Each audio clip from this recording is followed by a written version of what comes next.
교사를 위한 아동학대 대처 및 회복 지원. 왜 학교에서 아동학대에 관심을 가져야 하나? 여러분, 안녕하세요. 경북대학교 소아청소년 정신건강의학과의 정운선입니다. 최근 한 학급에서 문제 행동을 보이는 여학생에 관한 사례가 있다고 하는데요. 사례를 다 함께 살펴볼까요? 강 선생님은 선생님이 되고 처음으로 학급 담임을 맡게 되었습니다. 강 선생님은 반 아이들에게 좋은 선생님이 되기 위해서 최선을 다해보자고 다짐했습니다. 여러 명의 아이들이 모여있는 학급은 서로를 알아가고 적응해 가는데 시간이 걸렸습니다. 거의 모든 아이들이 잘 적응해가고 있다는 생각이 들 즈음 강 선생님은 K양에게 관심이 갔습니다. K양은 편안해 보이지 않고 늘 경직되어 있었습니다. 잘 웃지 않고 긴장해 있으며 행복해 보이지 않았습니다. 다른 아이들이 실수로 몸을 부딪히면 흠칫 놀라며 몸을 사렸고 어떤 경우에는 펄쩍 뛰듯이 놀라는 반응을 보였습니다. 모둠 활동 시간에도 잘 참여하지 않았고 친한 친구 없이 혼자 있는 경우가 많았습니다. 선생님이 관심을 가지고 발표를 시켜도 자꾸 안 하려고 하였습니다. 불안해 보이고 혼자 있으려고 하고 뭐든지 안 하려고 하고 다른 아이들이 관심 있는 것에 관심을 보이지 않는 K양. 자꾸 마음에 걸리는 이 아이를 위해서 선생님은 뭘 할 수 있을까요? 사례는 잘 보셨나요? 학급의 아동이 다 같을 수는 없습니다. 어떤 집단이든 20%는 도움이 필요한 아동이고 5%는 당장 전문적인 도움이 필요한 경우라고 합니다. 선생님들께서는 여러 가지 문제 행동을 보이는 아동을 흔히 만나실 텐데요. 의외로 그런 아동은 가정에서 부모가 무관심하여 신체적, 정서적으로 방임을 하거나 신체적, 정신적, 성적 학대와 같은 트라우마를 겪고 있는 경우가 많습니다. 이번 시간에는 선생님들께서 아동 학대에 관심을 가지셔야 하는 이유에 대해서 좀 더 자세히 알아보겠습니다. 체크. 여러분의 학습 정도를 미리 점검해 보겠습니다. 문제를 잘 읽고 맞으면 O, 틀리면 X를 선택하세요.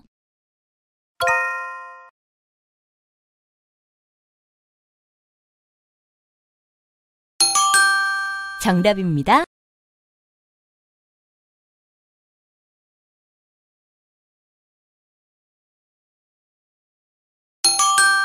정답입니다.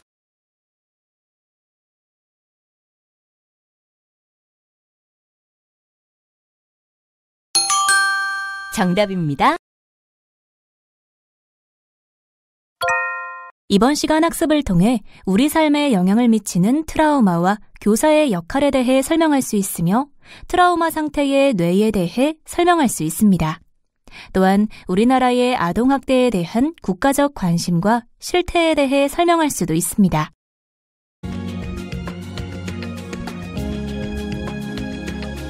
1. 우리 삶에 영향을 미치는 트라우마와 교사의 역할. 우리는 한평생 살아가면서 폭력을 경험하게 되는 일들이 있습니다. 어린 시절에는 방임이나 정서학대, 신체학대, 성학대와 같은 부당한 대우를 겪기 쉽고 청소년이 되고 나면 또래 간의 폭력을 경험하게 되기도 합니다. 이성 친구를 사귀면서 제대로 된 대접을 받지 못하고 데이트 폭력에 시달리게 되는 경우가 있으며 이후 사랑하는 사람과 함께 살면서도 가장 가까운 파트너에게 폭력을 당하는 경우가 흔합니다. 이후 나이가 들면 소위 노인학대를 받을 수도 있죠. 이처럼 우리는 전생에 걸쳐 일생 동안 다양한 폭력을 경험할 수 있습니다. 그중 아동학대는 뇌와 신체와 마음이 채 발달되기 전에 아동에게 가해지는 폭력으로 일생 동안 영향을 미치고 그 후유증을 남기게 됩니다. 삶을 살아가는 우리는 일생 동안 폭력의 영향을 끊임없이 받고 살아갑니다. 2016년 기준으로 우리나라에는 11,563개의 학교가 있습니다. 초등학교는 6,001개, 중학교는 3,209개, 고등학교는 2,353개입니다. 거기에 다니고 있는 학생은 초등학생 267만 명, 중학생 145만 명, 고등학생 175만 명으로 다 합치면 587만 명에 이릅니다. 이 학생들을 가르치는 선생님의 숫자는 초등학교에 18만 명, 중학교에 11만 명, 고등학교에 13만 명으로 총 교원 수는 42만 명에 이릅니다. 따라서 학생과 선생님을 합치면 629만 명의 사람들이 학교에서 생활을 합니다. 이는 우리나라 인구가 5,175만 명이라고 하면 그중 12%에 해당할 정도로 많습니다. 우리나라 아동은 다른 나라 아동에 비해서 학교에서 교육을 받는 비율도 높고 학교에서 보내는 시간도 매우 깁니다. 그러므로 아동이 가정에서 보내는 시간보다 학교에서 보내는 시간이 더 긴 경우도 생깁니다. 소아청소년 정신건강의사로서 진료를 할 때는 부모님들께서 아동을 데리고 도움을 받으러 오시는데요. 이 아동은 의사의 도움이 필요할 정도로 어려움을 가지고 있습니다. 그런 아이를 데리고 오시는 부모님들을 보면 일반적인 부모님들도 계시고 자녀의 어려움을 알고 있지만 어떻게 도와줄지 모르겠다는 부모님들도 계시고 스스로도 도움이 필요한 부모님들도 계십니다. 저는 도움이 필요해 병원을 찾아오는 아동과 그 부모님들을 진료실에서 만나죠. 도움이 조금 더 필요한 학생들을 진료실에서 만나는 저와는 달리 선생님들께서는 아무 어려움 없이 잘 생활하는 학생들뿐만 아니라 정서, 행동 측면에서 도움이 필요한 학생들, 전문가의 도움이 필요한 아동들을 다 가르치고 지도해야 합니다. 어떻게 보면 저보다도 선생님들께서 아동과 부모님을 다루시기가 더 어려우실 겁니다. 선생님의 눈에는 도움이 필요한 학생이 보이는데 정작 그 부모님은 자신의 아이에게 도움이 필요한지 모르는 경우가 있고 그러한 아동조차 학교에서 가르쳐야 하기 때문입니다. 그래서 선생님들께서는 어떤 아동이 도움이 필요한지 알아보는 눈을 가지실 필요가 있고 부모님들께 도움을 받도록 설명하고 설득하는 지식과 능력을 갖추어야 선생님으로서의 역할을 잘 해내실 수 있습니다. 그런 의미에서 이번 직무연수는 선생님들께서 지금까지 미처 알지 못하였던 여러 가지 지식과 정보를 많이 드릴 것이고 사회를 보는 눈, 내 아이와 내 학생을 보는 눈이 달라지도록 도와드릴 것입니다.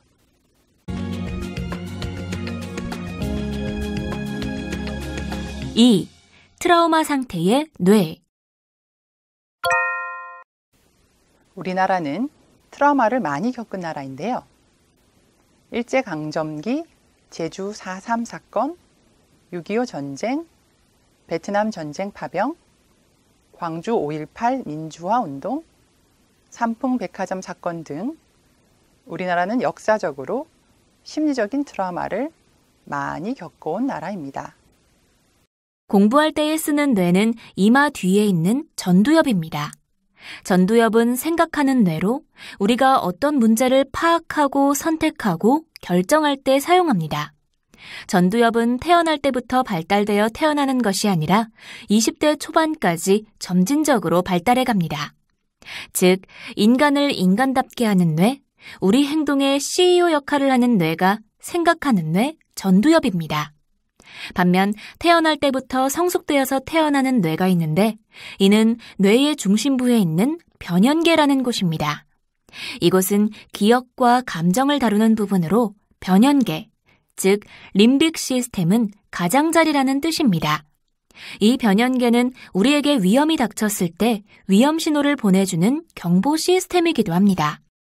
불안, 따돌림, 싸움과 같은 부정적인 사건은 우리 뇌의 경보 시스템인 변연계에 불이 들어오게 하며 변연계가 불이 들어오면 전두엽의 기능을 마비시킵니다. 즉, 발달하고 있는 아동의 전두엽의 엔진을 꺼트려버리고 나머지 남아있는 전두엽의 기능마저 마비시킵니다. 트라우마는 더욱더 그러한 마비 기능을 크게 만듭니다. 변연계에 불이 들어오고 전두엽이 마비된 경우 4가지 결과가 생기는데요. 이전에 알던 것을 기억해내지 못하며 새로운 것을 배워서 뇌에 저장시키지 못합니다. 또한 몸이 저절로 부정적으로 반응하여 도움을 주려는 사람도 적으로 간주하며 마지막으로 다른 사람의 입장에서 생각해보는 공감 능력이 떨어지고 매우 자기중심적인 상태가 됩니다. 여기서 공감이라는 것은 생각하는 뇌와 감정적인 뇌가 서로 잘 의사소통을 해야 가능합니다. 그래서 내가 그런 일을 겪을 때 이랬었지 하는 기억과 그때 나는 이런 감정이 들었었는데 라는 감정적인 기억이 합쳐져서 전두엽과 잘 소통하여야 아, 이런 상황일 때는 나도 이랬으니까 다른 사람들도 그렇겠구나 하고 느끼게 됩니다. 뇌로 보면 전두엽과 변연계가 잘 연결되어 소통해야 공감이 되는데 변연계에 경보가 울리면 이러한 소통 체계가 사라지게 됩니다. 따라서 이러한 트라우마 모드의 뇌가 되면 굉장히 자기중심적이고 이기적으로 보입니다. 학교는 새로운 것을 배우는 곳입니다. 새로운 것을 배우는 기억은 해마가 있는 변연계에 저장이 되고 전두엽이 그러한 지식을 사용하여 문제를 해결합니다. 그런데 아동학대와 같은 트라우마를 겪은 아동은 변연계의 경보가 지속적으로 울리고 이 변연계의 활성화가 전두엽의 작동을 방해하여 아동이 배울 수 없게 만듭니다. 그리고 선생님이나 친구들이 도와주려고 하는 것도 매우 부정적으로 반응하게 하고 다른 사람의 입장에서 생각해보는 공감적인 태도를 가지지 못하고 자기중심적으로 반응하여 결국은 문제행동을 보이게 됩니다. 문제행동을 보이는 아동은 문제아가 아니라 이러한 뇌의 작용으로 도움이 필요한 아동인 경우가 많습니다.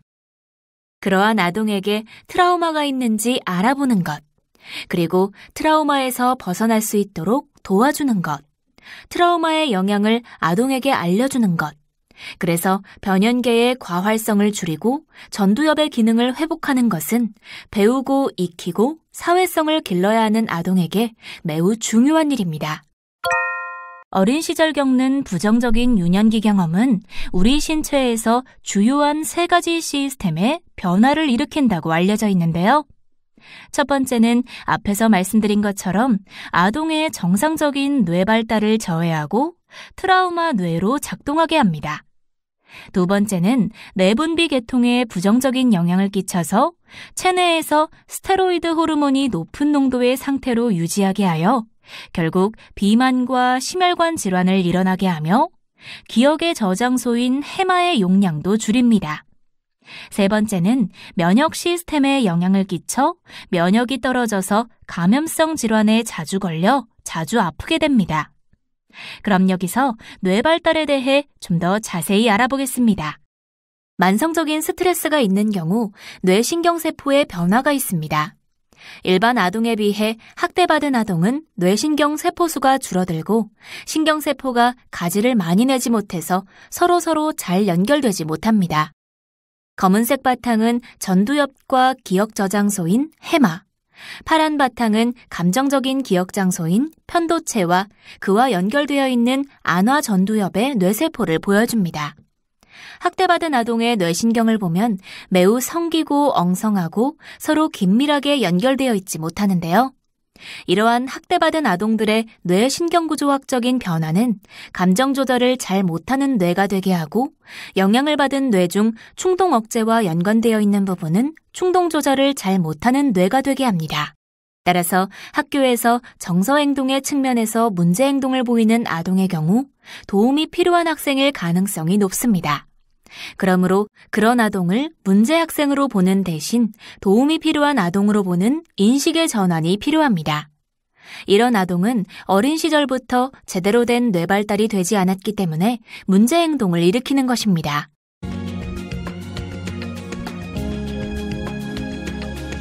3. 우리나라의 아동학대에 대한 국가적 관심과 실태. 1989년 유엔 총회에서 유엔 아동 권리 협약을 만장일치로 채택했습니다. 이 유엔 아동 권리 협약은 아동 학대나 방임과 같은 아동이 겪는 문제에 대해 국가가 적극적으로 지원하는 전환점이 됐죠. 우리나라는 유엔 아동 권리 협약을 1991년에 비준했는데요. 국제법과 동등한 위치의 협약을 우리나라에서도 법처럼 지키기로 한 것입니다. 다시 말하면 1991년 이후에서야 우리나라는 아동이 돌봄을 제대로 받는지, 신체적, 정서적, 성적인 폭력을 당하지는 않는지 등에 대해서 국가와 사회가 공식적으로 관심을 가지기 시작한 것입니다. 그렇게 따지면 우리나라의 아동이 존중받게 된 것이 얼마 되지 않았습니다. 2010년의 여성가족부 조사에 따르면 가정폭력을 신고했지만 집안일인이 잘 해결하라며 출동하지 않은 비율이 17.7%였으며 출동했다가 그냥 돌아간 경우가 50.5%로 68.2%가 가정폭력에 공권력이 개입하지 않았습니다. 가정폭력은 아동에게 아주 큰 영향을 주는 폭력임에도 불구하고 그 당시에 우리나라에서는 관심이 없었다고 봐도 될 것 같습니다. 하지만 사회적으로 큰 파장을 일으킨 아동학대 사건이 관심을 받으며 이러한 상황은 많이 바뀌게 됩니다. 2011년 울산 계모 아동학대 사망사건과 2013년 칠곡 계모 아동학대 사망사건 이후 아동학대 범죄의 처벌 등에 관한 특례법이 제정되었습니다. 이제는 아동학대가 확실하지 않고 의심만 되어도 신고해야 하며 신고를 한 후 신고자가 신고를 취소할 경우에도 현장을 조사해야 합니다. 이는 아동이 학대하는 부모 몰래 밤에 신고를 했지만 부모가 있는 자리에서 받은 경찰관의 질문에는 자기가 장난으로 신고한 것이라고 대답한 이후 부모의 지속된 학대로 그 아동이 결국 사망하는 사건이 있었기 때문입니다. 신고 의무자의 과태료도 500만 원으로 상향 조정됐습니다.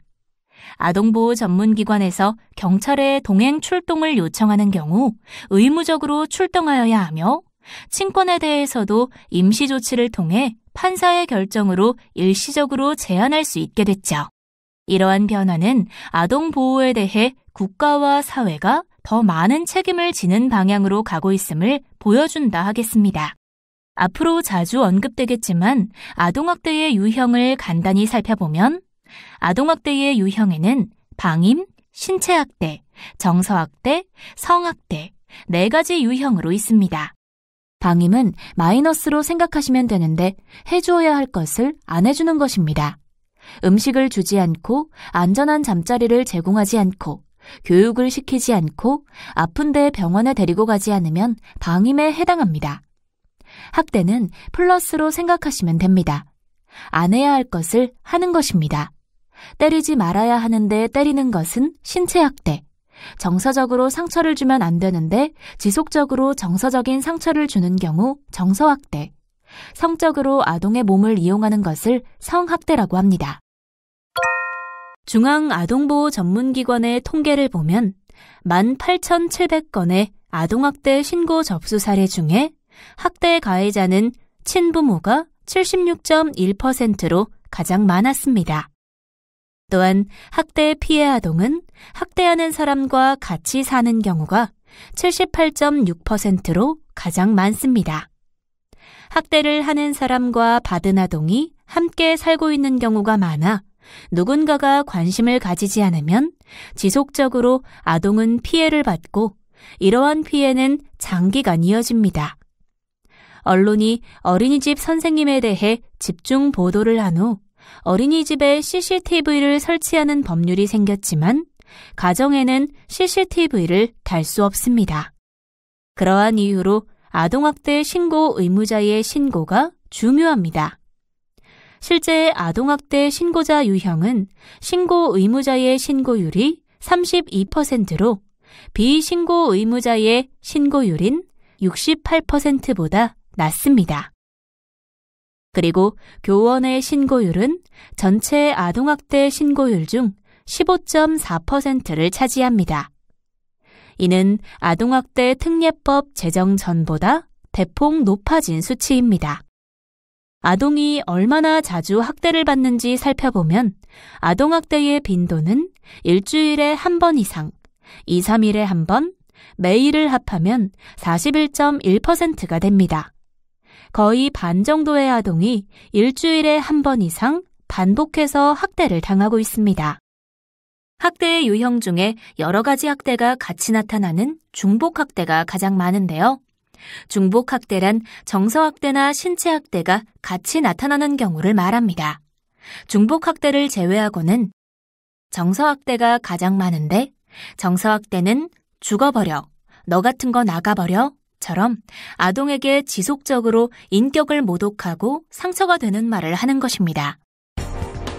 본 차시의 적용하기 시간입니다. 관련 내용을 확인해 보겠습니다. 그럼 학교에서 선생님들은 도움이 필요한 아동을 어떻게 도울 수 있을까요?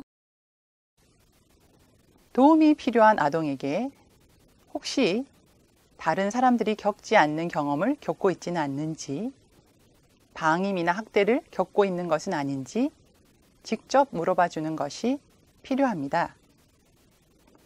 일상에서 이러한 일을 당하는 아동은 다른 아동도 이런 일을 겪고 있다고 생각하기 쉬우며, 또한 자신을 돌보아야 하는 사람들이 자신을 그렇게 대우하기 때문에 다른 사람들은 더 위험하다고 여기기 쉽습니다. 때문에 아동에게 물어봐주고 그 아동의 이야기를 귀 기울여 들어주는 것이 아동에게는 인생에 아주 큰 도움이 될 수 있습니다.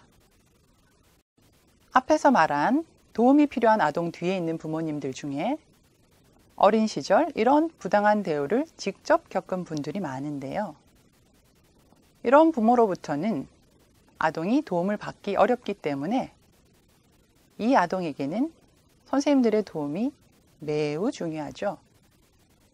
이것은 마주하기 쉬운 주제는 아니지만 이런 아동을 어떻게 알아볼 수 있는지, 어떻게 도울 수 있는지, 이런 경험이 한 사람의 인생에 대해 어떤 영향을 끼치는지에 대해 선생님들이 아시는 것이 정말 중요하고 선생님들의 역할이 매우 중요합니다.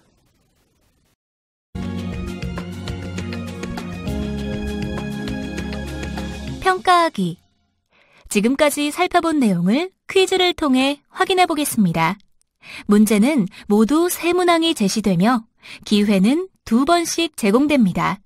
그럼 시작해 볼까요?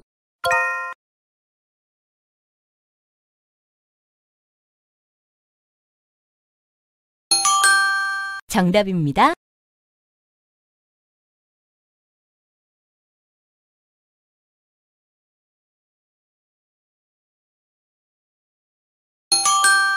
정답입니다.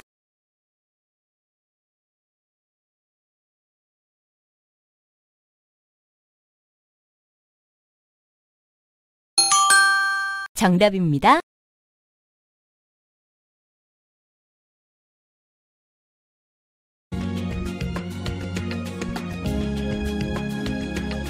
정리하기.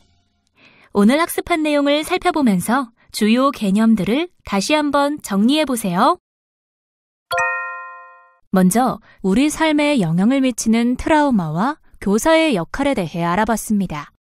우리는 살아가는 동안 폭력의 영향을 끊임없이 받고 있습니다.